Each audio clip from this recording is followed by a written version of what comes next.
Ayan na ang bata.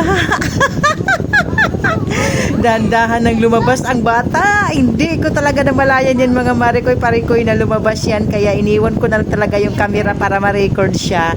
Dahil iniwan ko yan sa kwarto na tulog. At tulog din ang kanyang kuya. At tulog na rin siya. Kaya iniwan ko sila sa kwarto dahil magluluto ako ng pananghalian. Hindi ko talaga namalayan na lumabas na yan. At pupunta yata yan siya sa camera dahil nakita niya yung cellphone sa baba.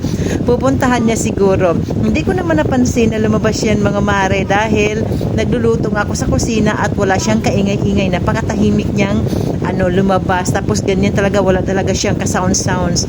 So ganyan mga mare, sinilip ko na siya at nakita ko na siya. Nakita ko na siya. Tapos gusto niya talagang lapitan yung cellphone. Ganyan lang yan siya mga mare ko. Gagapang lang yan siya dyan kung saan niya gustong gumapam.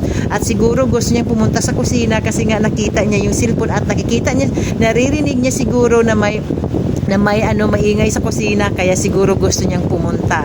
So dito mga marikoy-parikoy, kukunin ko na lang siya dito dahil baka malamigan ang kanyang tiyan at siyempre malamig yung tiles sa sahig, kaya kinuha ko na yan siya para naman ay hindi malamigan yung tiyan ng bata. Anong gawa mo dyan?